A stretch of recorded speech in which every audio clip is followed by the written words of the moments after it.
A amiga de infância do Duarte Bettencourt e eu estávamos no mesmo acidente de viação. Ele assinou o termo de consentimento cirúrgico dela primeiro. Instruiu os médicos a darem prioridade à cirurgia da Constança e depois esperou ansiosamente à porta do quarto dela durante 5 horas. Eu assinei os meus próprios papéis. Quando ele se lembrou de mim, o médico disse: a dona Inês Corte Real foi transferida para uma clínica no estrangeiro.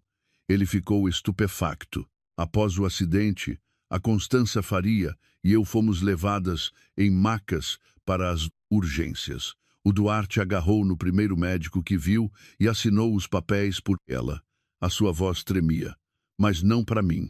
Deem prioridade à cirurgia da Constança. Ela é frágil desde criança. Não pode esperar.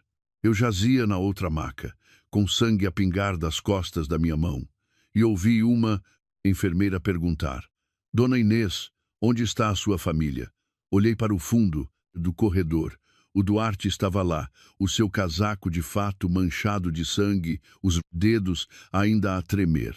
Os seus olhos estavam colados à porta por onde a Constança tinha passado, como se o seu mundo inteiro estivesse lá dentro. Para mim, havia apenas uma jovem enfermeira a pressionar a minha ferida, gritando repetidamente por um médico. A tensão arterial dela continua a descer. Fratura exposta na perna direita. Suspeita de hemorragia interna no abdômen. Chamem o Dr. Magalhães. A enfermeira virou-se então para mim, tentando captar a minha atenção. Dona Inês, consegue ouvir-me? Precisamos que assine o termo de responsabilidade para a cirurgia. Inês, consegue assinar? Tentei abrir a boca, mas a minha garganta sabia a ferrugem. Estava demasiado fraca para segurar numa caneta. Duarte Bettencourt. Ele ouviu o seu nome e olhou de relance. A enfermeira viu-o e chamou em desespero. Senhor Bettencourt. Ela não nos responde. Pode ajudar? Precisamos da assinatura dela para avançar com a cirurgia de emergência. O Duarte olhou para mim. Foi apenas um vislumbre. Os seus olhos varreram o meu rosto, detiveram-se por menos de 1 segundo. E depois voltaram para a porta das urgências da Constança. Ela está consciente, não está? Disse ele, franzindo a testa, desvalorizando a urgência da enfermeira. Ela pode esperar. Deem prioridade à Constança. Quando ele disse aquelas palavras, o corredor ficou em silêncio por um momento. Vi a expressão do médico mudar. A enfermeira gelou, a mão na minha ferida, a enriquecer. O Duarte e eu estávamos casados há 3 anos. Todos diziam que ele era frio, que a senhora Bettencourt tinha uma sorte incrível em casar numa família com tanto dinheiro velho de Lisboa. Mas só eu sabia a verdade. Ele não era sem coração. O coração dele é que pertencia a Constança Faria. Se a Constança tivesse uma dor de estômago, ele cancelaria uma reunião do Conselho de Administração de milhões de euros para a conduzir pessoalmente ao hospital. Se a Constança tivesse insônias, ele conduziria de uma ponta a outra da cidade à meio da noite só para lhe levar um copo de leite morno. Se a Constança sussurrasse: a Inês não gosta de mim, ele dar-me-ia o tratamento do silêncio. Durante semanas até eu finalmente pedir desculpa. E agora, enquanto eu jazia a morrer à sua frente, ele continuava a escolher a Constança. A enfermeira estava tão frenética que os seus olhos ficaram vermelhos. Senhor Bettencourt, o estado da dona Inês é mais crítico. Ela precisa de cirurgia imediatamente. O Duarte interrompeu-a, impaciente. Eu disse: deem prioridade à Constança. Pela fresta da porta das urgências, a voz da Constança emergiu, fraca e tênue. Duarte, não te preocupes comigo. Vai ver como está a Inês. Ela fazia sempre isto. As suas palavras eram generosas, mas a sua garra era mais apertada do que a de qualquer pessoa. Como esperado, o Duarte inclinou-se imediatamente, a voz suave, como se embalasse uma criança. Não fales. Os médicos vão salvar-te primeiro. De repente soltei uma gargalhada. Uma gargalhada que repuxou as minhas feridas e me escureceu a visão. O doutor Magalhães aproximou-se de mim com um tom firme. Dona Inês, é capaz de assinar estes formulários sozinha? Olhei para ele. Ele segurava o termo de risco cirúrgico à minha frente. O papel era tão branco que me magoava os olhos. Não conseguia levantar a mão direita, por isso tive de usar a esquerda para alcançar a caneta. A enfermeira quis ajudar a segurar a minha mão, mas eu abanei a cabeça. Eu conseguia fazer aquilo sozinha. Enquanto a caneta tocava no papel, o sangue manchou a borda. Rabisquei o nome Inês Corte Real, as letras tortas e trêmulas. Após o último traço, devolvi a caneta ao doutor Magalhães. Doutor, por favor, salve-me. O doutor Magalhães olhou para mim com um laivo de pena nos olhos. Faremos tudo o que estiver ao nosso alcance. Eu assenti. Enquanto a enfermeira me empurrava para o bloco operatório, o Duarte finalmente olhou para mim de novo. Parecia ter se lembrado de algo e a sua testa franziu-se ainda mais. Inês, não, faça as birras numa altura destas. Não tinha energia para responder, nem queria. Quando as portas do bloco operatório estavam prestes a fechar-se, ouvi o Duarte dizer em voz baixa ao seu assistente, Diogo, ela sempre foi compreensiva. Ficará bem. Vai vigiar a situação da Constança. A palavra compreensiva apunhalou o meu coração como uma faca romba. Eu era compreensiva para poder ser posta de lado. Eu era compreensiva para poder suportar a dor sozinha. Eu era compreensiva para que a minha vida pudesse ficar em segundo plano em relação à da Constança. O momento em que a luz do bloco acendeu lembrou-me subitamente do nosso casamento há 3 anos. Quando Duarte colocou a aliança no meu dedo, viu a Constança a chorar nos bancos do Mosteiro dos Jerônimos. Ele hesitou e a aliança quase não entrou. Após o copo d'água, ele não me acompanhou à nossa nova casa. Foi consolar a Constança. Nessa noite, fiquei sentada na nossa casa nova e vazia, com o vestido de noiva até de madrugada. Quando ele voltou, tudo o que disse foi: a Constança é muito emotiva. Não lhe leves a mal. Era sempre a mesma frase. Não lhe leves a mal. Deixa-a fazer o que quer. Tu és a minha mulher. Devia ser superior a isso. Fechei os olhos antes que a anestesia fizesse efeito total. Levantei a mão esquerda e lutei para tocar na aliança do dedo anelar. Estava presa na articulação e o sangue tornava difícil tirá-la. A enfermeira pensou que eu estava com dores e tentou segurar a minha mão, mas usei as minhas últimas forças para a arrancar. A pele rasgou-se e gotas de sangue brotaram. Coloquei a aliança no tabuleiro ao lado da mesa de operações. Ajude-me a guardar isto. A enfermeira perguntou suavemente. Isso é muito importante? Olhei para a aliança. 3 anos de casamento, 3 anos de tolerância, 3 anos de auto-engano. No final, era apenas uma faixa de metal frio. Já não, disse eu, pouco antes de. A anestesia fazer efeito total, ouvi passos lá fora. Alguém gritou. Os sinais vitais da menina Faria estão estáveis, a preparar para observação. Depois, a voz do Duarte encheu-se de alívio. Desde que a Constança esteja bem. Mergulhei na escuridão. Nesse momento, finalmente admiti. Não era que o Duarte não tivesse tempo para me amar. Ele simplesmente nunca me tinha posto em primeiro lugar. Quando acordei, a minha garganta parecia ter sido raspada com lixa. O quarto estava vazio. Nem Duarte, nem a família Bettencourt, apenas uma luz branca e fria e o apitar das máquinas. Tentei mover a perna direita e uma dor lancinante atravessou-a. O meu abdômen estava envolto em gaze espessa e cada respiração parecia ser esfaqueada com agulhas. Uma enfermeira notou que eu estava acordada e chamou imediatamente o doutor Magalhães. Ele folheou o meu processo e olhou para mim. Dona Inês, a sua cirurgia foi um sucesso. No entanto, a recuperação será longa. A sua perna direita exigirá uma segunda cirurgia reconstrutiva e precisamos de monitorizar a ferida abdominal por causa do risco de infecção. A minha voz era um fio. E a Constança?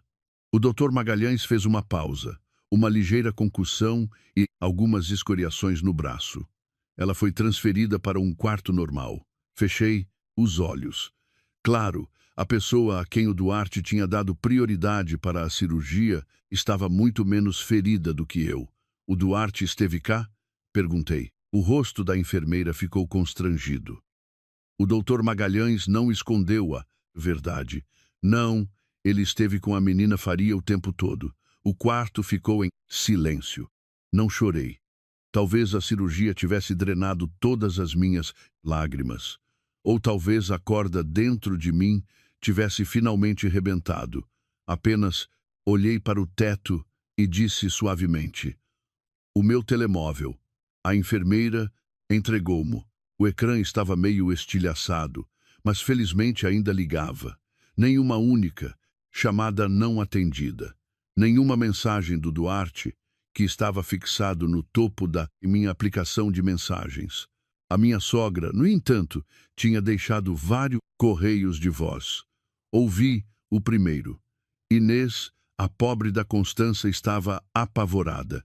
Como cunhada, devias ir vê-la quando acordares. Não compliques a vida ao Duarte. O segundo. Não te atrevas a fazer uma birra só porque o Duarte assinou os papéis da Constança primeiro. Tu sabes o quão frágil ela é desde criança. O terceiro. Uma mulher da família Bettencourt precisa de ser composta e digna. Se realmente amas o Duarte, não lhe causes mais problemas numa altura destas. Ouvi, depois coloquei o telemóvel virado para baixo nos lençóis. Então, eu estar quase a morrer era apenas causar problemas ao Duarte. Os olhos da enfermeira encheram-se de lágrimas. Dona Inês precisa de descansar. Eu assenti, peguei no telemóvel de novo e marquei um número para o qual não ligava há muito tempo. Tocou 3 vezes antes de alguém atender. Inês. No momento em que ouvi a voz da Clara, o meu nariz formigou. A Clara era a melhor amiga da minha mãe antes de ela falecer. Mais tarde, mudou-se para a Suíça e geria uma clínica de reabilitação de elite. Antes de eu casar, ela tinha insistido para que eu fosse para o estrangeiro fazer um programa em arte-terapia. Eu tinha recusado por causa do Duarte. Um casamento também precisa de ser gerido, eu tinha dito. A Clara tinha ficado em silêncio durante muito tempo antes de responder.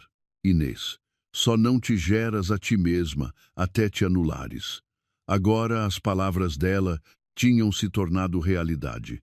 Agarrando o telemóvel, disse suavemente: Clara, quero ir ter contigo para tratamento o mais rapidamente possível. Houve 2 segundos de silêncio do outro lado. Depois ela disse: envia-me os teus relatórios médicos. Vou tratar de tudo.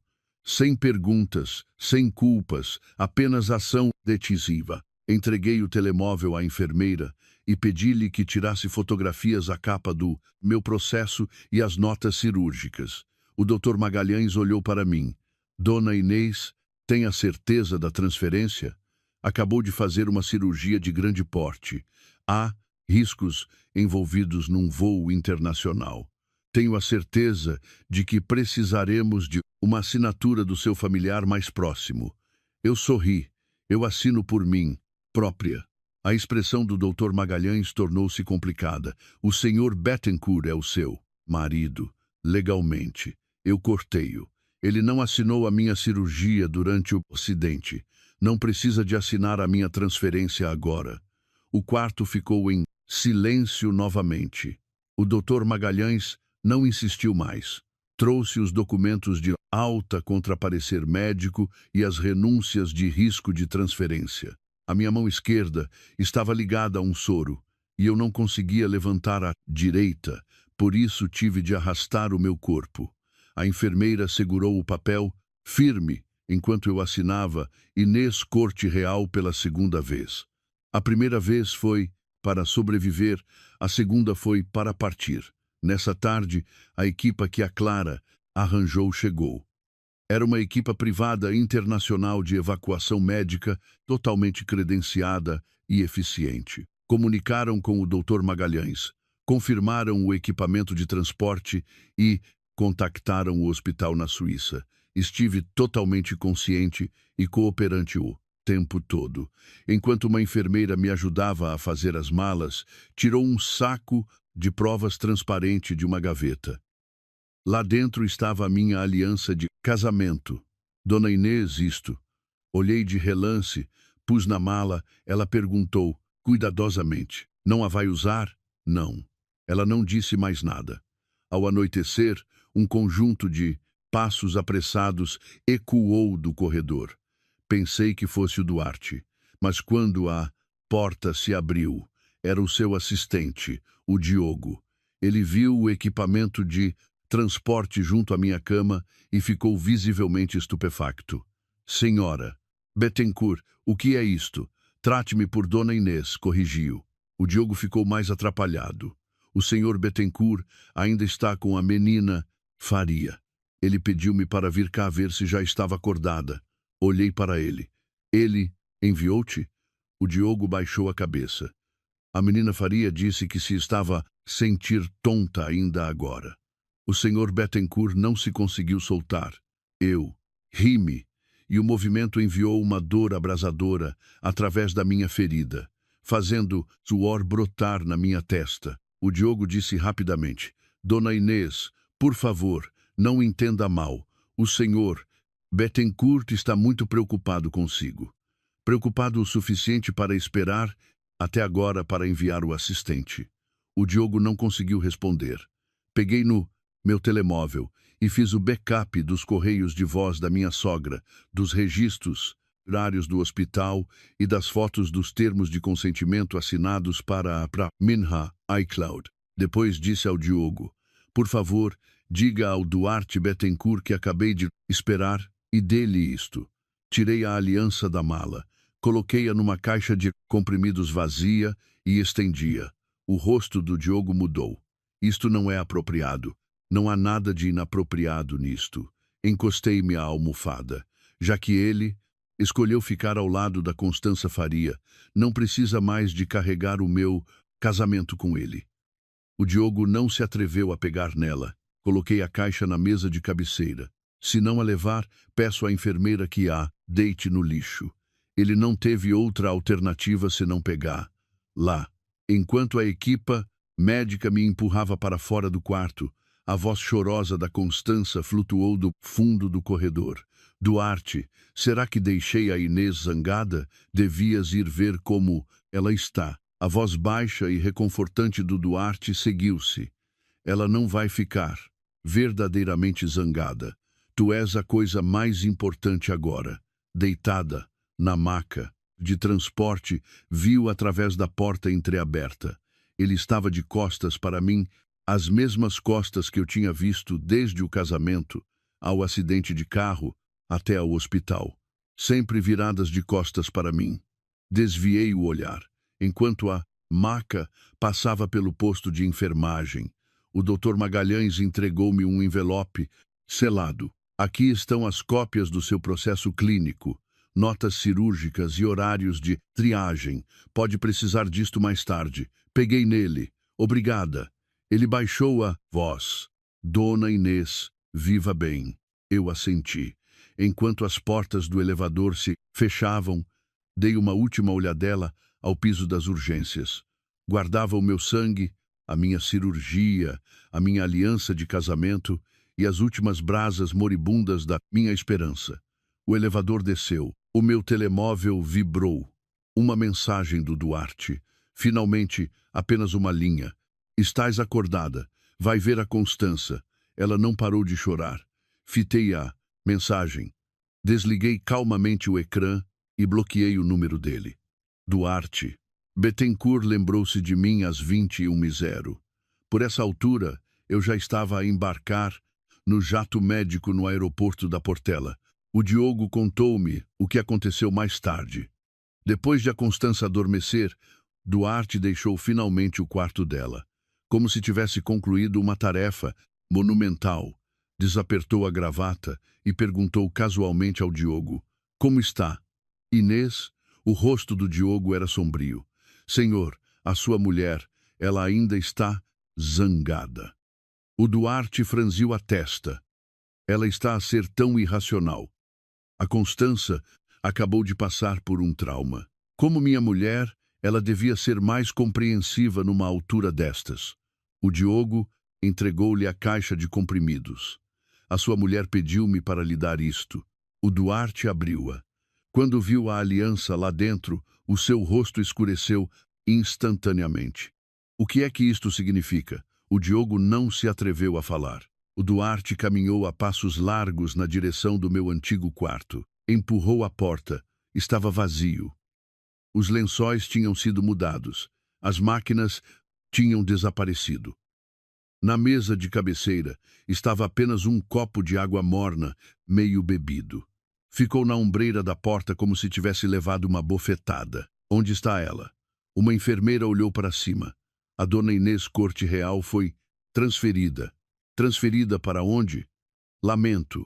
Devido ao RGPD e ao sigilo médico, não podemos divulgar essa informação. A voz do Duarte tornou-se fria. "Eu sou o marido dela."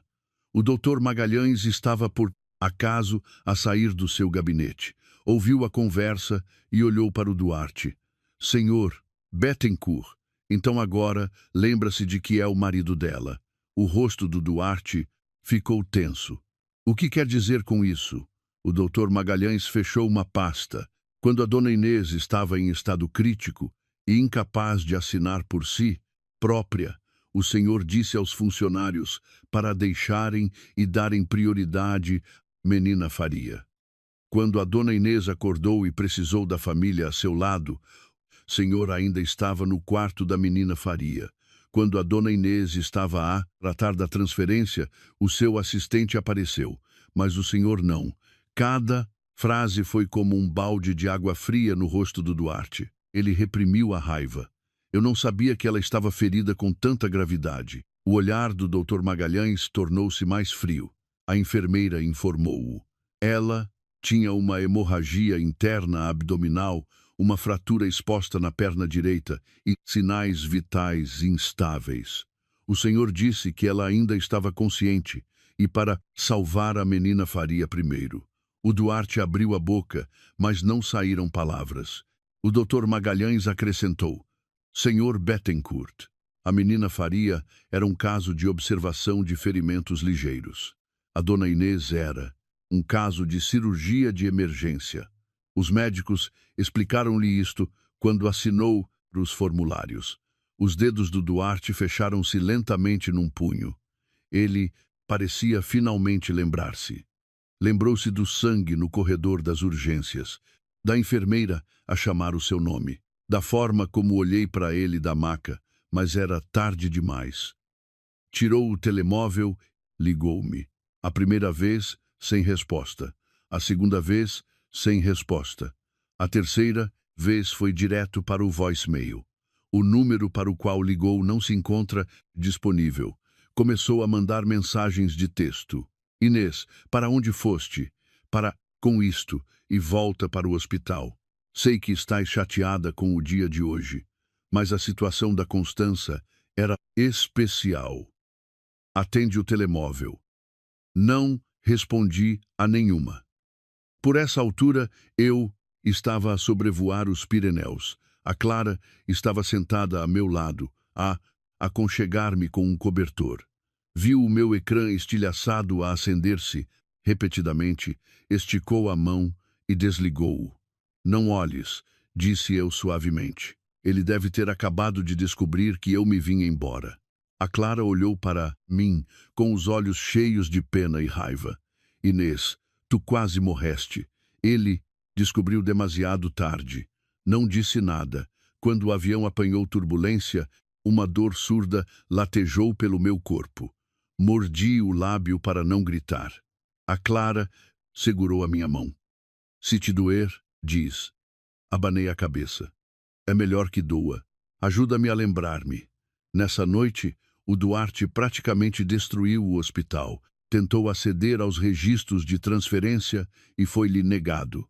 Tentou pressionar o administrador do hospital, mas o Dr. Magalhães bloqueou, citando as leis de privacidade. Finalmente, ficou no posto de enfermagem, com a voz baixa e tensa. Para onde é que ela foi? O Dr. Magalhães deu-lhe uma única frase. A dona Inês Corte Real foi transferida para uma clínica no estrangeiro. O Duarte congelou no lugar. O Diogo disse que, nesse momento, o rosto dele ficou mortalmente branco, como se finalmente tivesse percebido. Eu não tinha ido para um hotel. Não estava a fazer beicinho. Não, estava à espera que ele me comprasse uma carteira de marca e me bajulasse. Eu tinha me ido embora, completamente embora. Quando o Duarte regressou ao quarto da Constança, ela tinha acabado de acordar. Encostou-se às almofadas, com o rosto pálido e a voz suave. Duarte, como está a Inês? Ela ainda está zangada comigo? O Duarte não a confortou como costumava fazer. Ficou ao fundo da cama e olhou para ela. O médico disse que tiveste ferimentos ligeiros. Os olhos da Constança piscaram. Eu estava com tanto medo e a minha cabeça andava à roda. Disseste que te doía. O peito, que não conseguias respirar. Era verdade? Os olhos dela avermelharam instantaneamente. Duarte, estás a culpar-me. Eu não queria que a Inês interpretasse mal as coisas. Talvez devesse ir pedir-lhe desculpa. O Duarte fechou os olhos. Ela foi-se embora. A Constança gelou. Foi-se embora para... onde? Para a casa dela fora de Lisboa. O quarto ficou em silêncio. A Constança baixou rapidamente a cabeça, as lágrimas a cair. É tudo culpa minha. Se não fosse por mim, a Inês não estaria tão zangada. No passado, as lágrimas dela teriam amolecido o Duarte instantaneamente, mas desta vez ele apenas olhou pela janela. Ela não está zangada, disse ele lentamente. Ela devolveu-me a aliança. Os dedos da Constança agarraram a ponta do lençol. Soube mais tarde que o Duarte não dormiu nessa noite. Foi para a garagem e sentou-se no seu SUV, até de manhã, a percorrer o nosso histórico de mensagens. Quanto mais para trás andava, mais silencioso ficava. Durante os últimos 6 meses, as nossas conversas tinham sido quase inteiramente unilaterais. Da minha parte, Duarte, deixei o relatório médico da tua mãe no teu escritório. Preparei os presentes para a gala de beneficência na quinta. A Constança disse que não se está a sentir bem. Marquei-lhe uma consulta no médico. A informação do seguro está na gaveta da esquerda. Vens a casa para o nosso aniversário? As respostas dele eram parcas. Entendido. Trata disso. Não penses demasiado. Toma conta da Constança. Ele estava finalmente a perceber que a nossa relação não tinha arrefecido de repente. Foi que eu fui a única a cuidar do fogo durante tanto tempo que tinha acabado por me esgotar por completo.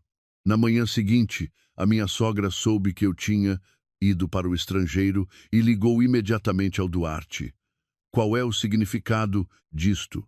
Fugir para a Suíça logo a seguir a um acidente de viação.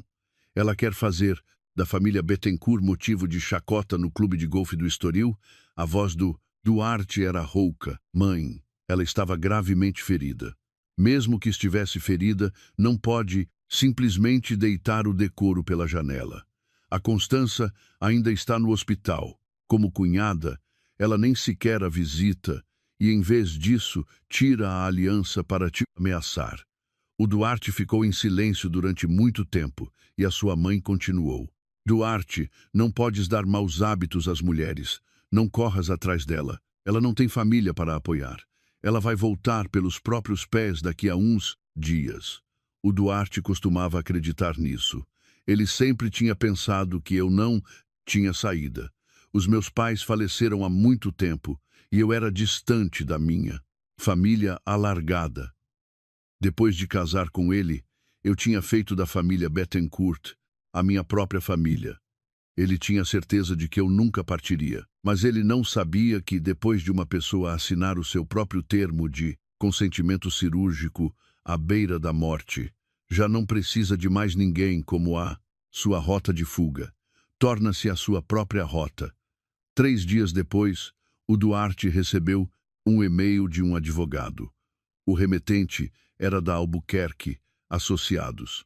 O assunto era claro, relativo à dissolução do casamento e divisão de bens de Dona Inês, Corte Real e Senhor Duarte Bettencourt. O Duarte olhou fixamente para o ecrã durante 1 minuto inteiro sem se mexer. Depois, levantou-se de um salto e marcou o meu número. Ainda indisponível. Ligou para o advogado. A voz do Tomás Albuquerque era educada e calma.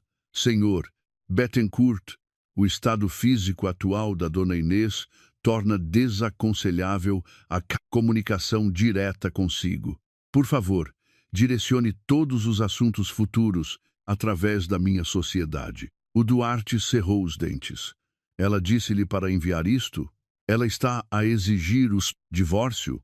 Onde está ela? O Tomás fez uma pausa. Senhor Bettencourt, já perdeu uma oportunidade de saber da condição dela no hospital. Já não tem o direito de perguntar pela localização dela. A chamada terminou.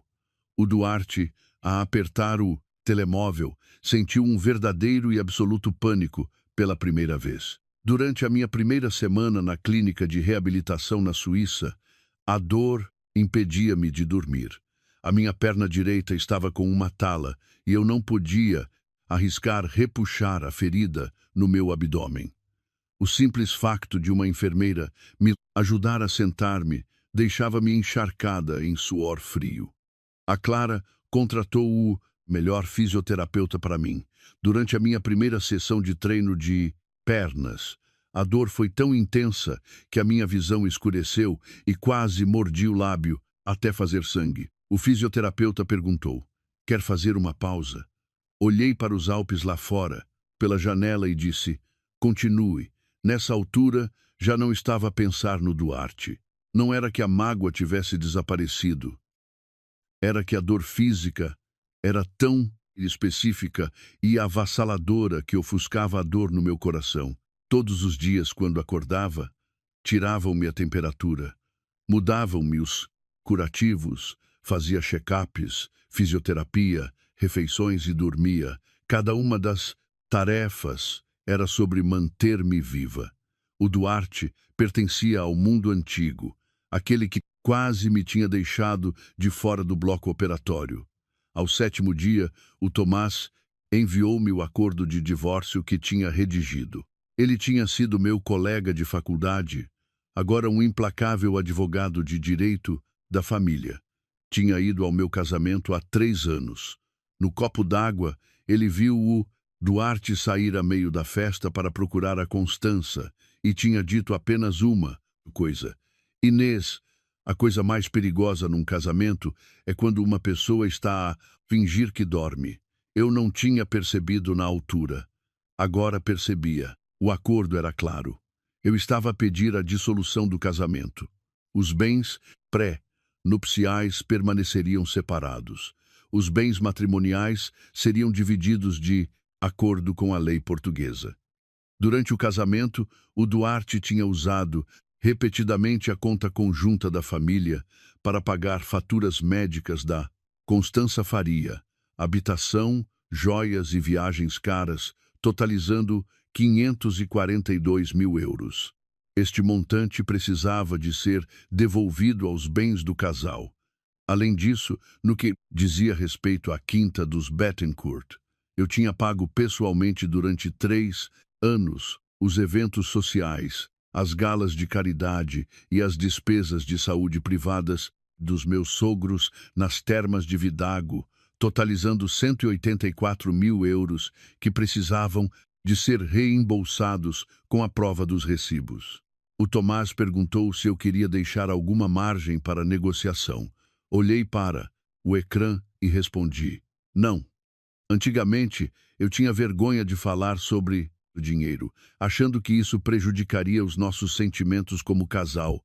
Mas, mais tarde percebi que quem não faz as contas é frequentemente tratado como um livro de cheques em branco. O meu tempo, energia e dinheiro eram tidos como garantidos. A Constança tomou as minhas concessões como garantidas. O Duarte tomou a amiga de infância do Duarte Bettencourt, e eu estávamos no mesmo acidente de viação. Ele assinou o termo de consentimento cirúrgico dela primeiro. Instruiu os médicos a darem prioridade à cirurgia da Constança e depois esperou ansiosamente à porta do quarto dela durante 5 horas. Eu assinei os meus próprios papéis. Quando ele se lembrou de mim, o médico disse: a dona Inês Corte Real foi transferida para uma clínica no estrangeiro. Ele ficou estupefacto. Após o acidente, a Constança Faria e eu fomos levadas em macas para as urgências. O Duarte agarrou no primeiro médico que viu e assinou os papéis por ela. A sua voz tremia. Mas não para mim. Deem prioridade à cirurgia da Constança. Ela é frágil desde criança. Não pode esperar. Eu jazia na outra maca, com sangue a pingar das costas da minha mão, e ouvi uma enfermeira perguntar: Dona Inês, onde está a sua família? Olhei para o fundo do corredor. O Duarte estava lá, o seu casaco de fato manchado de sangue, os dedos ainda a tremer. Os seus olhos estavam colados à porta por onde a Constança tinha passado, como se o seu mundo inteiro estivesse lá dentro. Para mim, havia apenas uma jovem enfermeira a pressionar a minha ferida, gritando repetidamente por um médico. A tensão arterial dela continua a descer. Fratura exposta na perna direita. Suspeita de hemorragia interna no abdômen. Chamem o Dr. Magalhães. A enfermeira virou-se então para mim, tentando captar a minha atenção. Dona Inês, consegue ouvir-me? Precisamos que assine o termo de responsabilidade para a cirurgia. Inês, consegue assinar? Tentei abrir a boca, mas a minha garganta sabia a ferrugem.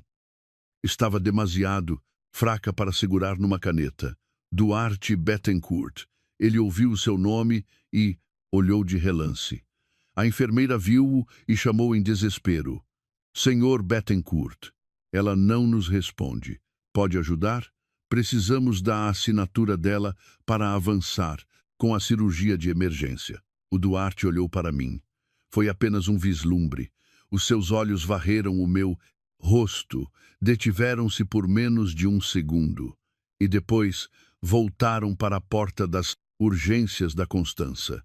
Ela está consciente, não está? Disse ele, franzindo a testa, desvalorizando a urgência da enfermeira. Ela pode esperar. Deem prioridade à Constança. Quando ele disse aquelas palavras, o corredor ficou em silêncio por um momento. Vi a expressão do médico mudar. A enfermeira gelou, a mão na minha ferida, a enriquecer. O Duarte e eu estávamos casados há 3 anos.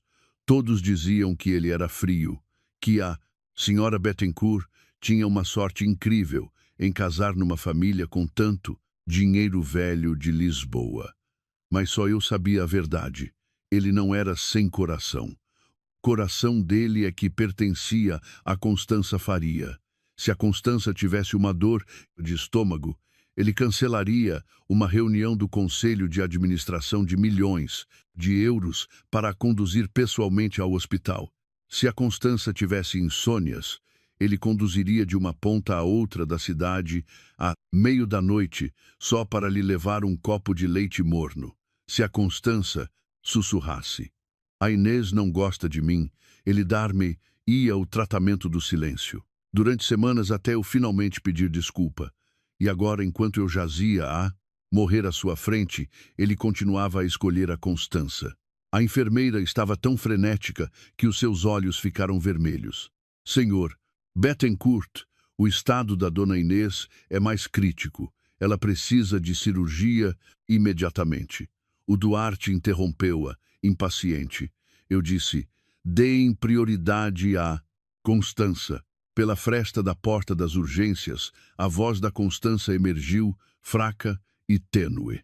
Duarte, não te preocupes comigo. Vai ver como está a Inês.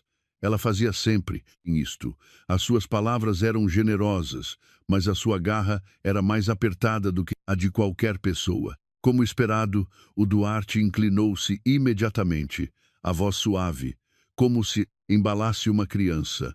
Não fales. Os médicos vão salvar-te primeiro. De repente soltei uma gargalhada. Uma gargalhada que repuxou as minhas feridas e me escureceu a visão. O doutor Magalhães aproximou-se de mim com um tom firme. Dona Inês, é capaz de assinar estes formulários sozinha? Olhei para ele. Ele segurava o termo de risco cirúrgico à minha frente. O papel era tão branco que me magoava os olhos.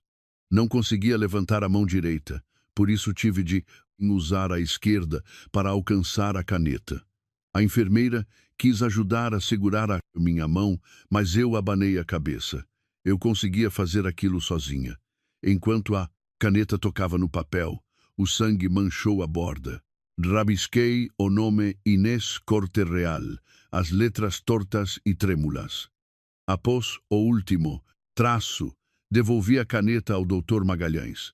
Doutor, por favor, salve-me. O doutor Magalhães olhou para mim com um laivo de pena nos olhos. Faremos tudo o que estiver ao nosso alcance. Eu assenti. Enquanto a enfermeira me empurrava para o bloco operatório, o Duarte finalmente olhou para mim de novo. Parecia ter se lembrado de algo e a sua testa franziu-se ainda mais. Inês, não, faças birras numa altura destas. Não tinha energia para responder, nem queria. Quando as portas do bloco operatório estavam prestes a fechar-se, ouvi o Duarte dizer em voz baixa ao seu assistente, Diogo: ela sempre foi compreensiva. Ficará bem. Vai vigiar a situação da Constança. A palavra compreensiva apunhalou o meu coração como uma faca romba. Eu era compreensiva para poder ser posta de lado. Eu era compreensiva para poder suportar a dor sozinha. Eu era compreensiva para que a minha vida pudesse ficar em segundo plano em relação à da Constança. O momento em que a luz do bloco acendeu lembrou-me subitamente do nosso casamento há 3 anos. Quando Duarte colocou a aliança no meu dedo, viu a Constança a chorar nos bancos do mosteiro dos Jerônimos. Ele hesitou e a aliança quase não entrou. Após o copo d'água, ele não me acompanhou à nossa nova casa. Foi consolar a Constança. Nessa noite, fiquei sentada na nossa casa nova e vazia, com o vestido de noiva até de madrugada. Quando ele voltou, tudo o que disse foi: a Constança é muito emotiva. Não lhe leves a mal. Era sempre a mesma frase. Não lhe leves a mal. Deixa-a fazer o que quer. Tu és a minha mulher. Devia ser superior a isso. Fechei os olhos antes que a anestesia fizesse efeito total. Levantei a mão esquerda e lutei para tocar na aliança do dedo anelar. Estava presa na articulação e o sangue tornava difícil tirá-la. A enfermeira pensou que eu estava com dores e tentou segurar a minha mão, mas usei as minhas últimas forças para a arrancar. A pele rasgou-se e gotas de sangue brotaram. Coloquei a aliança no tabuleiro ao lado da mesa de operações. Ajude-me a guardar isto. A enfermeira perguntou suavemente. Isso é muito importante? Olhei para a aliança. 3 anos de casamento, 3 anos de tolerância, 3 anos de auto-engano. No final, era apenas uma faixa de metal frio. Já não, disse eu, pouco antes de a anestesia fazer efeito total, ouvi passos lá fora. Alguém gritou. Os sinais vitais da menina Faria estão estáveis, a preparar para a observação. Depois, a voz do Duarte encheu-se de alívio. Desde que a Constança esteja bem. Mergulhei na escuridão. Nesse momento, finalmente admiti. Não era que o Duarte não tivesse tempo para me amar. Ele simplesmente nunca me tinha posto em primeiro lugar. Quando acordei, a minha garganta parecia ter sido raspada com lixa. O quarto estava vazio. Nem Duarte, nem a família Bettencourt, apenas uma luz branca e fria e o apitar das máquinas. Tentei mover a perna direita e uma dor lancinante atravessou-a. O meu abdômen estava envolto em gaze espessa e cada respiração parecia ser esfaqueada com agulhas. Uma enfermeira notou que eu estava acordada e chamou imediatamente o Dr. Magalhães. Ele folheou o meu processo e olhou para mim. Dona Inês, a sua cirurgia foi um sucesso. No entanto, a recuperação será longa. A sua perna direita exigirá uma segunda cirurgia reconstrutiva e precisamos de monitorizar a ferida abdominal por causa do risco de infecção. A minha voz era um fio. E a Constança? O Dr. Magalhães fez uma pausa, uma ligeira concussão e algumas escoriações no braço. Ela foi transferida para um quarto normal. Fechei os olhos. Claro, a pessoa a quem o Duarte tinha dado prioridade para a cirurgia estava muito menos ferida do que eu. O Duarte esteve cá? Perguntei. O rosto da enfermeira ficou constrangido. O Dr. Magalhães não escondeu a verdade. Não, ele esteve com a menina Faria o tempo todo. O quarto ficou em silêncio. Não chorei. Talvez a cirurgia tivesse drenado todas as minhas lágrimas. Ou talvez a corda dentro de mim tivesse finalmente rebentado. Apenas olhei para o teto e disse suavemente: "O meu telemóvel." A enfermeira entregou-mo. O ecrã estava meio estilhaçado, mas felizmente ainda ligava. Nenhuma única chamada não atendida. Nenhuma mensagem do Duarte, que estava fixado no topo da minha aplicação de mensagens. A minha sogra, no entanto, tinha deixado vários correios de voz. Ouvi o primeiro. Inês, a pobre da Constança, estava apavorada. Como cunhada, devias ir vê-la quando acordares. Não compliques a vida ao Duarte. O segundo. Não te atrevas a fazer uma birra só porque o Duarte assinou os papéis da Constança primeiro. Tu sabes o quão frágil ela é desde criança. O terceiro. Uma mulher da família Bettencourt precisa de ser composta e digna. Se realmente amas o Duarte, não lhe causes mais problemas numa altura destas. Ouvi, depois coloquei o telemóvel virado para baixo nos lençóis. Então, eu estar quase a morrer era apenas causar problemas ao Duarte. Os olhos da enfermeira encheram-se de lágrimas. Dona Inês precisa de descansar. Eu assenti, peguei no telemóvel de novo e marquei um número para o qual não ligava há muito tempo. Tocou 3 vezes antes de alguém atender. Inês. No momento em que ouvi a voz da Clara, o meu nariz formigou. A Clara era a melhor amiga da minha mãe antes de ela falecer. Mais tarde, mudou-se para a Suíça e geria uma clínica de reabilitação de elite. Antes de eu casar, ela tinha insistido para que eu fosse para o estrangeiro fazer um programa em arte-terapia. Eu tinha recusado por causa do Duarte. Um casamento também precisa de ser gerido, eu tinha dito. A Clara tinha ficado em silêncio durante muito tempo antes de responder. Inês, só não te geras a ti mesma até te anulares. Agora as palavras dela tinham se tornado realidade. Agarrando o telemóvel, disse suavemente: Clara, quero ir ter contigo para tratamento o mais rapidamente possível. Houve 2 segundos de silêncio do outro lado. Depois ela disse: envia-me os teus relatórios médicos. Vou tratar de tudo. Sem perguntas, sem culpas, apenas ação decisiva. Entreguei o telemóvel à enfermeira e pedi-lhe que tirasse fotografias à capa do meu processo e as notas cirúrgicas. O Dr. Magalhães olhou para mim. Dona Inês, tem a certeza da transferência? Acabou de fazer uma cirurgia de grande porte. Há riscos envolvidos num voo internacional. Tenho a certeza de que precisaremos de uma assinatura do seu familiar mais próximo. Eu sorri. Eu assino por mim, própria. A expressão do Dr. Magalhães tornou-se complicada. O Sr. Bettencourt é o seu marido, legalmente. Eu cortei-o. Ele não assinou a minha cirurgia durante o acidente. Não precisa de assinar a minha transferência agora. O quarto ficou em silêncio novamente. O Dr. Magalhães não insistiu mais.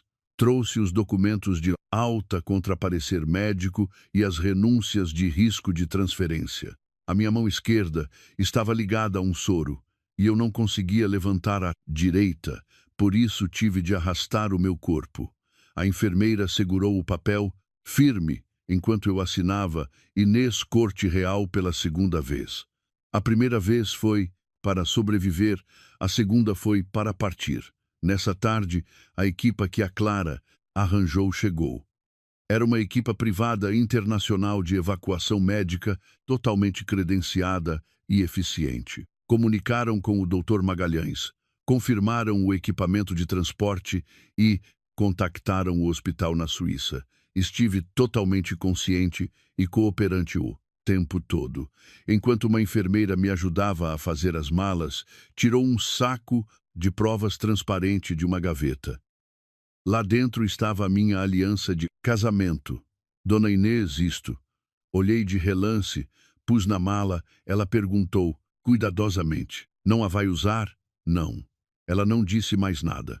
Ao anoitecer, um conjunto de passos apressados ecoou do corredor. Pensei que fosse o Duarte, mas quando a porta se abriu, era o seu assistente, o Diogo. Ele viu o equipamento de transporte junto à minha cama e ficou visivelmente estupefacto. Senhora, Bettencourt, o que é isto? Trate-me por Dona Inês, corrigiu. O Diogo ficou mais atrapalhado. O senhor Bettencourt ainda está com a menina Faria. Ele pediu-me para vir cá ver se já estava acordada. Olhei para ele. Ele enviou-te? O Diogo baixou a cabeça. A menina Faria disse que se estava sentir tonta ainda agora. O senhor Bettencourt não se conseguiu soltar. Eu ri-me, e o movimento enviou uma dor abrasadora através da minha ferida, fazendo suor brotar na minha testa. O Diogo disse rapidamente, Dona Inês, por favor, não entenda mal. O senhor Bettencourt está muito preocupado consigo. Preocupado o suficiente para esperar até agora para enviar o assistente. O Diogo não conseguiu responder.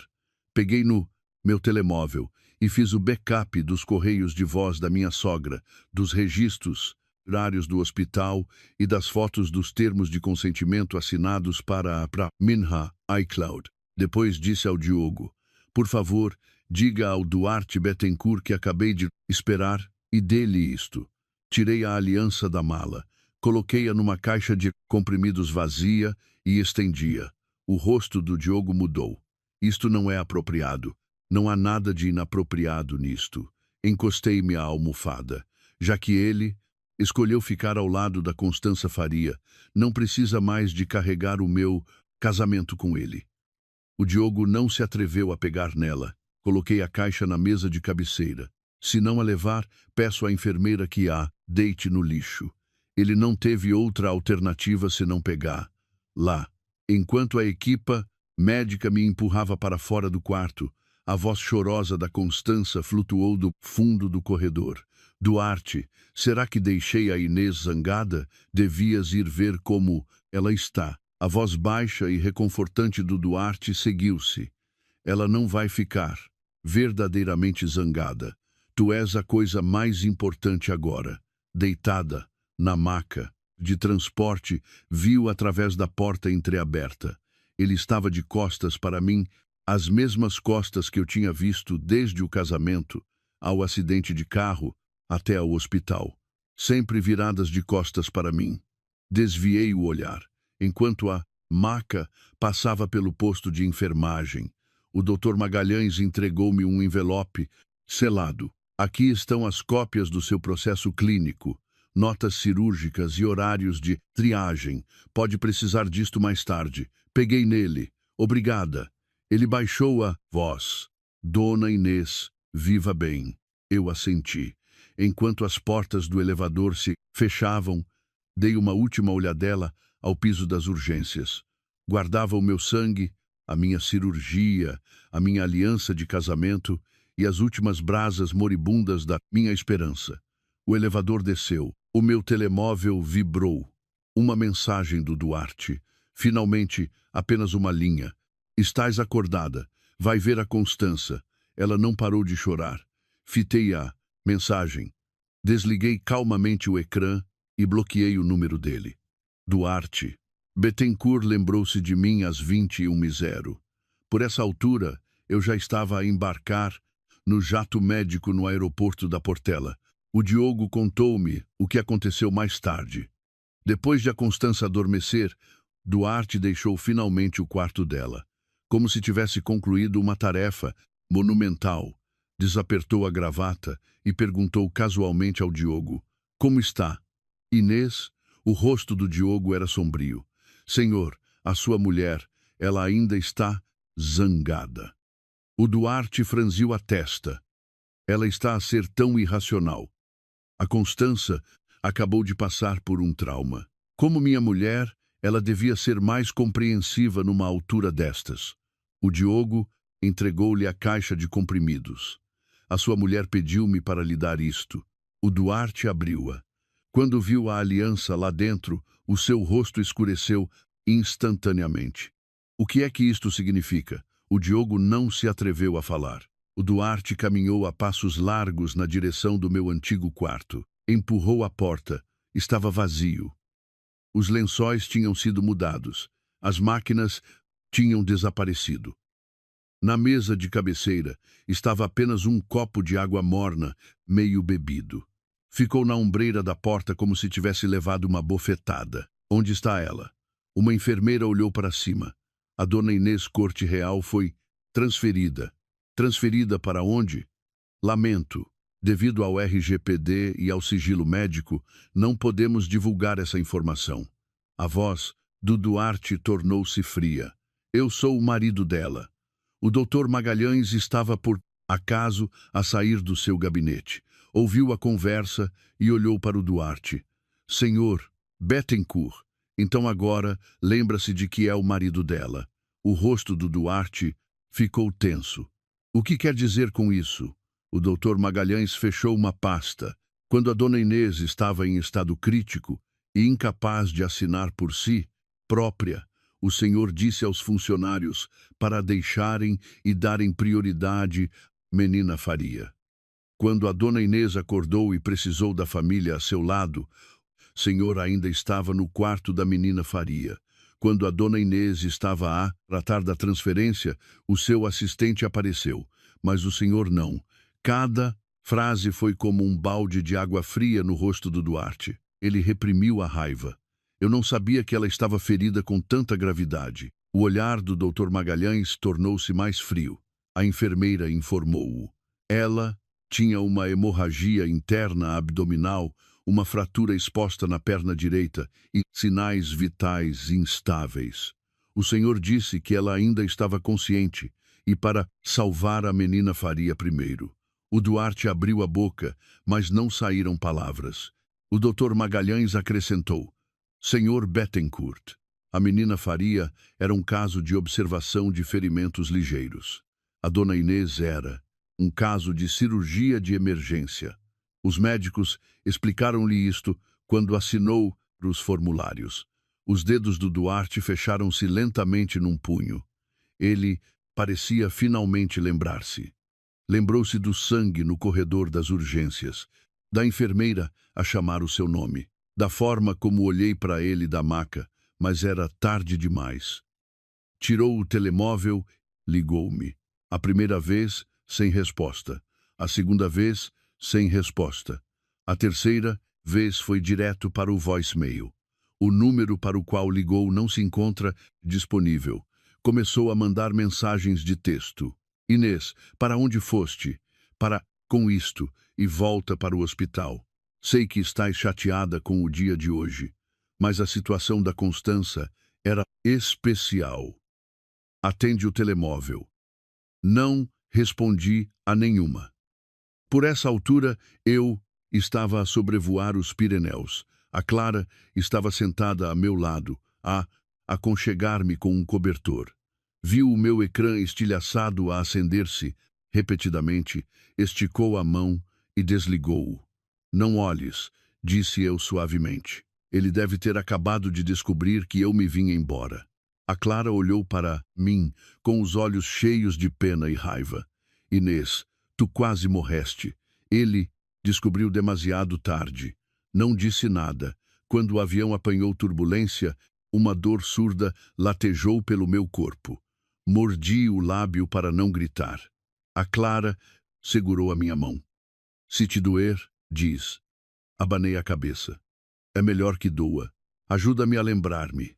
Nessa noite, o Duarte praticamente destruiu o hospital. Tentou aceder aos registros de transferência e foi-lhe negado. Tentou pressionar o administrador do hospital, mas o Dr. Magalhães bloqueou, citando as leis de privacidade. Finalmente, ficou no posto de enfermagem, com a voz baixa e tensa. Para onde é que ela foi? O Dr. Magalhães deu-lhe uma única frase. A dona Inês Corte Real foi transferida para uma clínica no estrangeiro. O Duarte congelou no lugar. O Diogo disse que, nesse momento, o rosto dele ficou mortalmente branco, como se finalmente tivesse percebido. Eu não tinha ido para um hotel. Não estava a fazer beicinho. Não, estava à espera que ele me comprasse uma carteira de marca e me bajulasse. Eu tinha me ido embora, completamente embora. Quando o Duarte regressou ao quarto da Constança, ela tinha acabado de acordar. Encostou-se às almofadas, com o rosto pálido e a voz suave. Duarte, como está a Inês? Ela ainda está zangada comigo? O Duarte não a confortou como costumava fazer. Ficou ao fundo da cama e olhou para ela. O médico disse que tiveste ferimentos ligeiros. Os olhos da Constança piscaram. Eu estava com tanto medo e a minha cabeça andava à roda. Disseste que te doía. O peito, que não conseguias respirar. Era verdade? Os olhos dela avermelharam instantaneamente. Duarte, estás a culpar-me. Eu não queria que a Inês interpretasse mal as coisas. Talvez devesse ir pedir-lhe desculpa. O Duarte fechou os olhos. Ela foi-se embora. A Constança gelou. Foi-se embora para... onde? Para a casa dela fora de Lisboa. O quarto ficou em silêncio. A Constança baixou rapidamente a cabeça, as lágrimas a cair. É tudo culpa minha. Se não fosse por mim, a Inês não estaria tão zangada. No passado, as lágrimas dela teriam amolecido o Duarte instantaneamente, mas desta vez ele apenas olhou pela janela. Ela não está zangada, disse ele lentamente. Ela devolveu-me a aliança. Os dedos da Constança agarraram a ponta do lençol. Soube mais tarde que o Duarte não dormiu nessa noite. Foi para a garagem e sentou-se no seu SUV, até de manhã, a percorrer o nosso histórico de mensagens.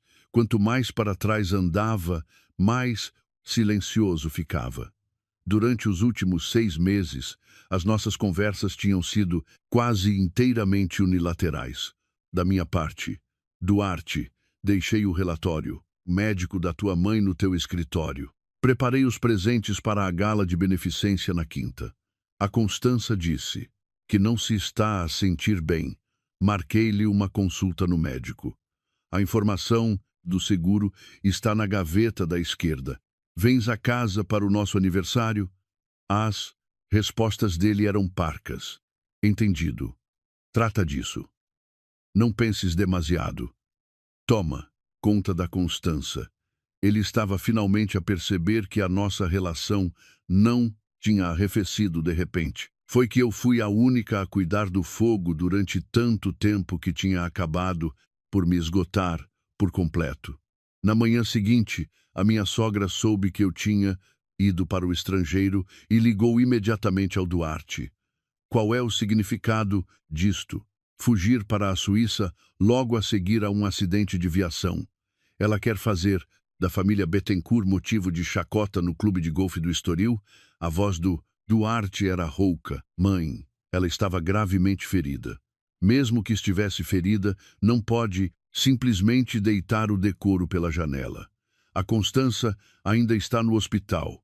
Como cunhada, ela nem sequer a visita e, em vez disso, tira a aliança para te ameaçar. O Duarte ficou em silêncio durante muito tempo e a sua mãe continuou. Duarte, não podes dar maus hábitos às mulheres. Não corras atrás dela. Ela não tem família para apoiar. Ela vai voltar pelos próprios pés daqui a uns dias. O Duarte costumava acreditar nisso. Ele sempre tinha pensado que eu não tinha saída. Os meus pais faleceram há muito tempo e eu era distante da minha família alargada. Depois de casar com ele, eu tinha feito da família Bettencourt a minha própria família. Ele tinha certeza de que eu nunca partiria, mas ele não sabia que, depois de uma pessoa assinar o seu próprio termo de consentimento cirúrgico à beira da morte, já não precisa de mais ninguém como a sua rota de fuga. Torna-se a sua própria rota. 3 dias depois, o Duarte recebeu um e-mail de um advogado. O remetente era da Albuquerque Associados. O assunto era claro, relativo à dissolução do casamento e divisão de bens de Dona Inês, Corte Real e Senhor Duarte Bettencourt. O Duarte olhou fixamente para o ecrã durante 1 minuto inteiro sem se mexer. Depois, levantou-se de um salto e marcou o meu número. Ainda indisponível. Ligou para o advogado. A voz do Tomás Albuquerque era educada e calma. Senhor Bettencourt, o estado físico atual da Dona Inês torna desaconselhável a comunicação direta consigo. Por favor, direcione todos os assuntos futuros através da minha sociedade. O Duarte cerrou os dentes. Ela disse-lhe para enviar isto? Ela está a exigir o divórcio? Onde está ela? O Tomás fez uma pausa. Senhor Bettencourt, já perdeu uma oportunidade de saber da condição dela no hospital. Já não tem o direito de perguntar pela localização dela. A chamada terminou.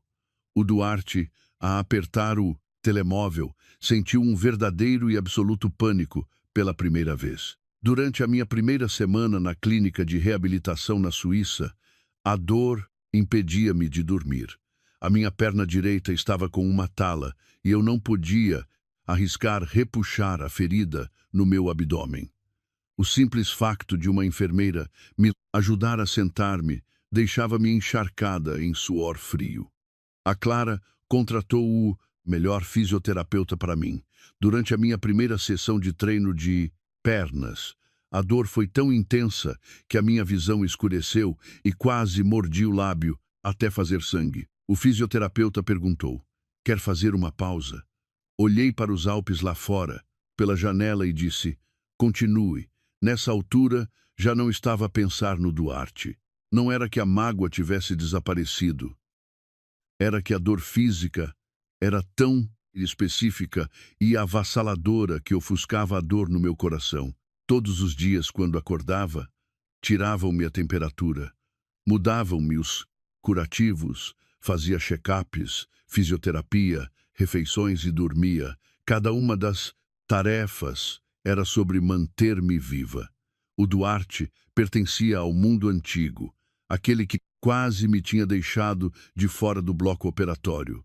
Ao 7º dia, o Tomás enviou-me o acordo de divórcio que tinha redigido.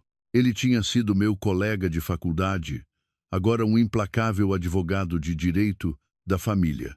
Tinha ido ao meu casamento há 3 anos. No copo d'água, ele viu o Duarte sair a meio da festa para procurar a Constança e tinha dito apenas uma coisa: Inês, a coisa mais perigosa num casamento é quando uma pessoa está a fingir que dorme. Eu não tinha percebido na altura. Agora percebia. O acordo era claro. Eu estava a pedir a dissolução do casamento. Os bens pré-nupciais permaneceriam separados. Os bens matrimoniais seriam divididos de acordo com a lei portuguesa. Durante o casamento, o Duarte tinha usado repetidamente a conta conjunta da família para pagar faturas médicas da Constança Faria, habitação, joias e viagens caras, totalizando 542 mil euros. Este montante precisava de ser devolvido aos bens do casal. Além disso, no que dizia respeito à quinta dos Bettencourt, eu tinha pago pessoalmente durante 3 anos os eventos sociais, as galas de caridade e as despesas de saúde privadas dos meus sogros nas termas de Vidago, totalizando 184 mil euros que precisavam de ser reembolsados com a prova dos recibos. O Tomás perguntou se eu queria deixar alguma margem para negociação. Olhei para o ecrã e respondi: não. Antigamente, eu tinha vergonha de falar sobre o dinheiro, achando que isso prejudicaria os nossos sentimentos como casal. Mas, mais tarde percebi que quem não faz as contas é frequentemente tratado como um livro de cheques em branco. O meu tempo, energia e dinheiro eram tidos como garantidos. A Constança tomou as minhas concessões como garantidas. O Duarte tomou como certo que eu nunca me importaria, por isso eu ia contar todos os cêntimos. No dia em que os papéis do divórcio chegaram à quinta dos Bettencourt, em Sintra, os meus sogros estavam a tomar chá. De acordo com a assistente do Tomás, quando o estafeta da CTT Expresso entregou a encomenda, a minha sogra pensou que era um presente de pedido de desculpas da minha parte. Ela abriu-o em frente a vários familiares da família Bettencourt. Quando viu as palavras acordo de divórcio, o seu rosto mudou instantaneamente. Absurdo. Ela atirou com os papéis para cima da mesa de centro. A Constança também estava lá. Depois de ter tido alta do hospital, ela não tinha regressado à sua própria penthouse, mas tinha se mudado para a quinta dos Bettencourt com a desculpa de que a tia estava preocupada por ela estar sozinha. Ela estava a usar um vestido de malha branca e no pulso tinha uma pulseira de diamantes, vintage de herança, que eu tinha escolhido pessoalmente para a minha sogra num leilão no ano passado. A minha sogra tinha dito que os diamantes traziam boas energias para a sua saúde frágil e que a Constança a podia pedir emprestada durante algum tempo. Naquela altura, eu tinha apenas sorrido. Agora, percebi que não era generosidade. Fui eu, vezes sem conta, a abrir mão dos meus próprios limites. A minha sogra pegou no acordo, a sua voz afiada. Ela atreve-se a pedir dinheiro. Viveu nesta família durante 3 anos, a comer a nossa comida, a viver na nossa casa e, agora, por causa de um pequeno incidente, quer uma fatia da fortuna. Um familiar meteu-se na conversa. Estas raparigas de hoje em dia são tão ambiciosas. O Duarte é um excelente partido e ela ainda não está satisfeita. Ela provavelmente viu a Constança voltar e ficou insegura. A Constança disse, suavemente: tia, não se preocupe. A Inês deve estar a sofrer com dores e não está a pensar bem. A minha sogra zombou. Ela tem dores. Constança, tu não estiveste no acidente também? Por que é que não estás a fazer peixeirada como ela? A Constança baixou os olhos. A Inês é mulher do Duarte, afinal. É compreensível que ela queira mais da atenção dele. Parecia uma afirmação sensata, mas cada palavra era um lembrete para os meus sogros de que eu estava apenas a competir por afeto. Como esperado, a minha sogra ficou ainda mais irritada. Se ela realmente compreendesse as suas obrigações como mulher, saberia quando dar um passo atrás. A Constança e o Duarte cresceram juntos. O que é ela? Quando o Duarte chegou à quinta, a sala de estar estava um caos. Ele pegou no acordo e o seu rosto escureceu à medida que ia lendo. A mãe dele ainda estava a gritar. Liga-lhe, agora mesmo, e diz-lhe para voltar para aqui e pedir desculpa. Um divórcio? Quem é que ela pensa que é? O Duarte não respondeu de imediato. Quando chegou às páginas do acordo financeiro, os seus dedos pararam. A lista era penosamente budisdoudo detalhada. Uma certa data, uma endoscopia para Constança Faria, 300 euros pagos da conta conjunta. Uma certa data, um presente de aniversário em joias para Constança, 18.000 euros, anotado como uma oferta de família. Uma certa data, uma viagem pela Europa para a Constança. Bilhetes de primeira classe e hotéis no total de 46.000 euros, pagos da conta de investimento pós-nupcial do Duarte.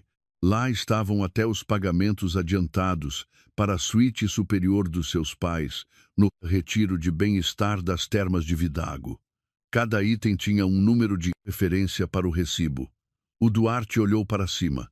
Mãe, a Inês pagou isso tudo. Os olhos da mãe desviaram-se.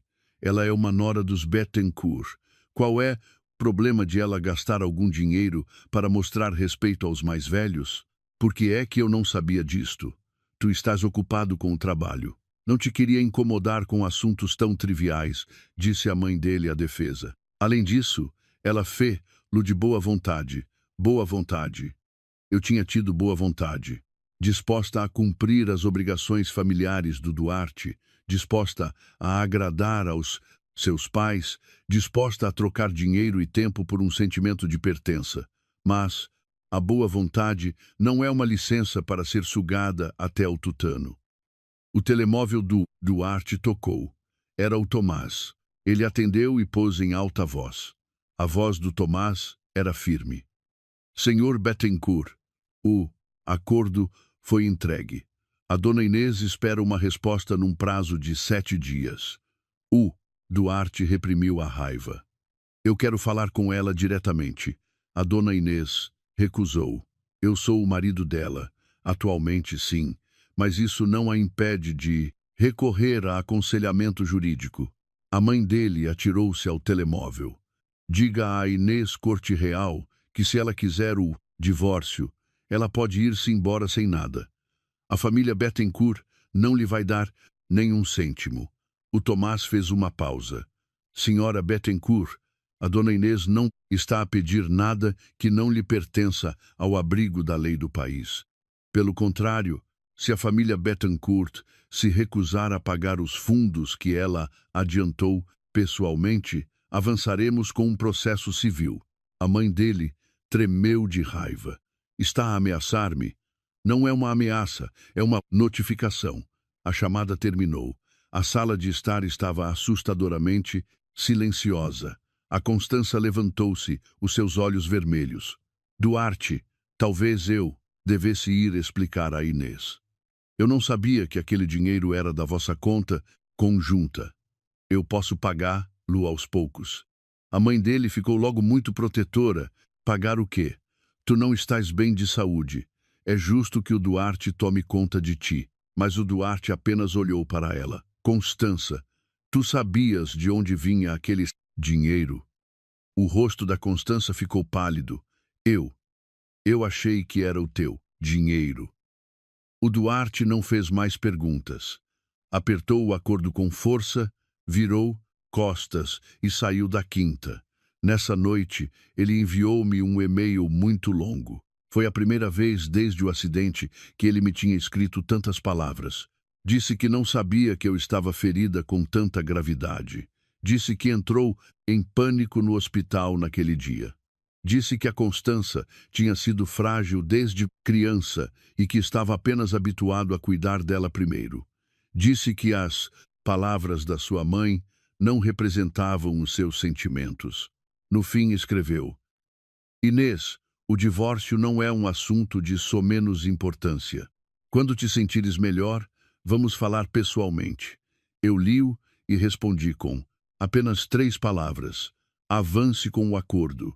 Depois de enviar, fechei o meu MacBook e continuei a minha fisioterapia.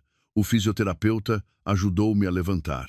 A minha perna direita tremia violentamente.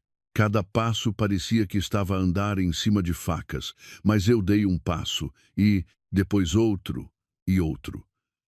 A janela atrás de mim refletia o meu rosto pálido, magro, mas os meus olhos estavam claros. Eu subitamente percebi. Deixar o Duarte era como fazer fisioterapia.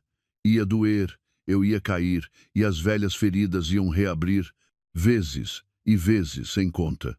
Mas desde que eu não parasse, eu ia eventualmente conseguir manter-me sobre os meus próprios pés de novo. A segunda verdadeira onda de pânico do Duarte bateu quando ele viu o relatório de triagem do hospital. Fazia parte das cópias dos meus relatórios médicos que o Dr. Magalhães me tinha dado. Dizia a preto e branco: Inês Corte Real, triagem vermelha, trauma abdominal, contuso, suspeita de hemorragia interna, fratura exposta no membro inferior direito, cirurgia imediata necessária. Constança Faria, triagem verde, ligeira, concussão, contusão nos tecidos moles do membro superior esquerdo, sinais vitais estáveis. Observação recomendada.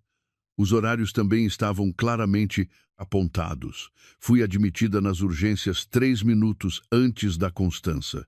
A primeira vez que uma enfermeira chamou para pedir uma assinatura da família foi às 14h47. A hora a que o Duarte assinou o termo de consentimento da Constança foi às 14h51. A hora a que eu assinei o meu foi às 14h56. 5 minutos. Tempo suficiente para ver um casamento como ele realmente era. O Tomás compilou estas informações num aviso legal e enviou-o ao Duarte. Depois de o receber, o Duarte ligou-me 17 vezes seguidas. Eu não atendi nenhuma das vezes. Ele foi procurar o Dr. Magalhães de novo. O médico estava a fazer a ronda e o Duarte interceptou-o no corredor. Há algum erro nos registros? O doutor Magalhães olhou para ele. Senhor Bettencourt, em que parte é que espera que haja um erro? O rosto do Duarte estava tenso. A Constança parecia muito grave na altura. A menina Faria continuava a dizer que estava tonta e com dores no peito, mas os exames não mostraram nenhuns indicadores de que fosse necessária cirurgia prioritária. Mas ela tem o coração fraco desde que era criança. O Dr. Magalhães abriu os resultados dos exames. Nós verificamos. Não havia problemas cardíacos agudos. O Duarte estava atordoado. A Constança é frágil desde criança. Esta frase tinha sido um cartão para sair da prisão de graça. Durante anos, ela tinha-a usado para conseguir tanto. A companhia do Duarte, o favoritismo da família Bettencourt e as minhas repetidas concessões. Mas os relatórios médicos não entram no seu teatrinho. Eles apenas mostram factos. O Duarte pegou no relatório e foi ter com a Constança. Ela estava no jardim de inverno da quinta dos Bettencourt, a beber chá artesanal numa chávena de porcelana. Quando o viu, pousou a chávena a correr e puxou o seu chale de cachemira mais para junto dela. Duarte, o que é que estás aqui a fazer? Não há muito trabalho no escritório. O Duarte pôs o relatório à frente dela. No dia do acidente, por que é que disseste que não conseguias respirar? Ah, Constança gelou. Eu estava apenas com muito medo. Os médicos disseram que não tinhas nenhuns problemas de coração. Os olhos dela ficaram vermelhos de imediato. Então agora achas que eu estava a fingir? O Duarte não disse nada. As lágrimas da Constança caíram logo de seguida. Eu sei que a Inês me culpa, mas eu também não queria que o acidente acontecesse. Duarte, tu nunca foste assim. Tu nunca costumavas duvidar de mim por causa de outra pessoa. Outra pessoa. Ela chamou-me outra pessoa. Eu, a mulher legítima de Duarte Bettencourt, era apenas uma forasteira, nas suas palavras. O Duarte olhou para ela e de repente sentiu como se ela fosse uma estranha, mas ele não tinha quebrado completamente os laços.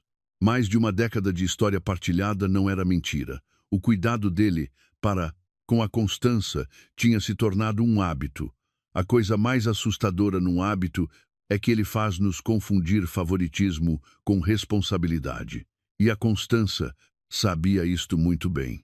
Ela soluçou implenturavelmente e, passado pouco tempo, os pais dele apareceram. Duarte, estás a pressionar a Constança de novo? Ela acabou de sair do hospital. Perdeste o juízo? O Duarte massageou a ponta do nariz de cansaço. Mãe, A Inês estava ferida de forma muito mais grave que ela. A mãe dele escarneceu. E, depois, ela não está a recuperar lindamente lá fora? A Constança está cá em Lisboa, completamente sozinha. Se tu não tomares conta dela, quem é que vai tomar? Ela tem pais. Os pais dela nunca estão presentes. Tu sabes muito bem. A Inês também não tem pais. Com isso, a mãe dele ficou calada por um momento. Depois franziu a testa. Por que é que as estás a comparar? A Inês casou-se na nossa família. Ela devia pôr os Bettencourt em primeiro lugar. Pela primeira vez, o Duarte não retorquiu. Ele subitamente lembrou-se do dia antes do acidente. Eu tinha lhe ligado. Era o aniversário da morte da minha mãe. E eu perguntei-lhe se ele podia ir ao cemitério comigo. Ele tinha dito ao telemóvel: a Constança não está num dia muito bom hoje. Eu o tenho de a levar a um especialista. Vai sozinha. Eu tinha ficado em silêncio durante muito tempo antes de apenas dizer: está bem. Ele não tinha ouvido a desilusão na minha voz naquela altura. Ou talvez tivesse ouvido e não se tivesse importado.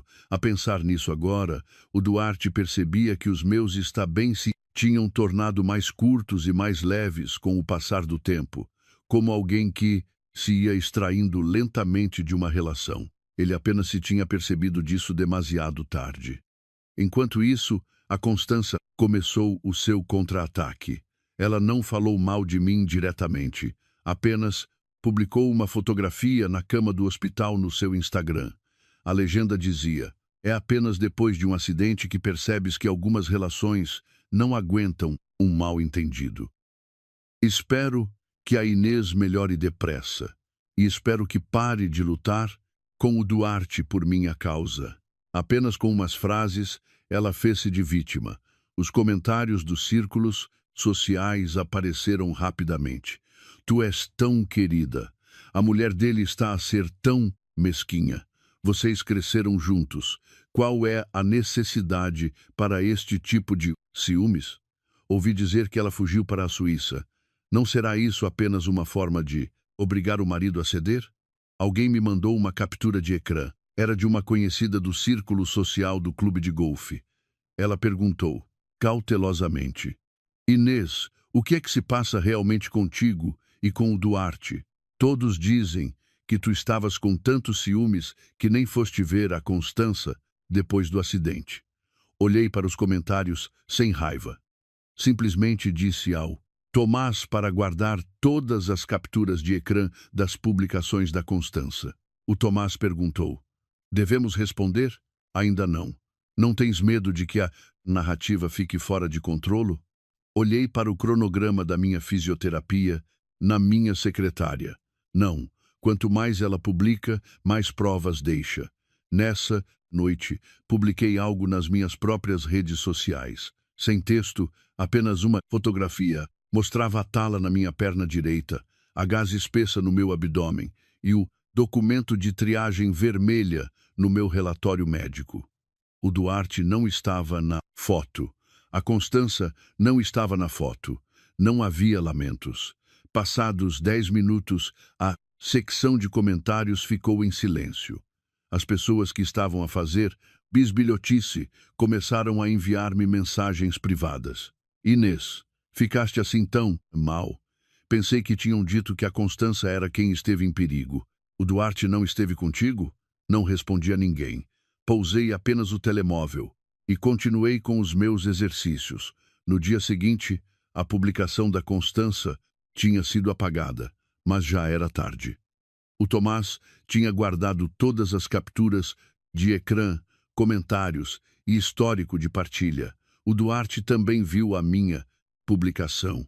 Ele ficou a olhar para a foto durante muito tempo. O Diogo estava ao lado dele, sem se atrever a respirar. O Duarte de repente perguntou: qual é o tamanho da ferida? O Diogo disse, baixinho. O médico disse mais de 20 pontos no abdômen e a perna dela pode necessitar de mais cirurgias mais tarde. A cor fugiu do rosto do Duarte. Ela não me disse nada. O Diogo não conseguiu conter-se. Senhor, quando a sua mulher acordou, o Senhor mandou-a ir ver a menina Faria. O escritório ficou num silêncio de morte. O Duarte olhou para ele. O Diogo baixou a cabeça de imediato. Peço desculpa, senhor. O Duarte não se irritou. Ele apenas se recostou na cadeira, como se tivesse sido atingido por algo. Passado um bom momento, ele sussurrou. O que é que eu fiz? Ninguém, respondeu. A resposta era clara demais. Quando eu mais precisei dele, ele deixou-me sozinha com o papel de consentimento de riscos para a cirurgia. Eu e o Duarte partilhávamos a nossa localização na aplicação Encontrar. Ele pediu-me para o fazer durante o primeiro ano de casamento. Fico preocupado que andes por Lisboa sozinha, tinha dito. Acreditei nele. Mais tarde, percebi que a preocupação dele era seletiva. Ele ia espreitar a minha localização, mas não atendia às minhas chamadas. Sabia que eu estava na quinta a trabalhar até tarde, mas pedia ao motorista que a levasse à casa primeiro.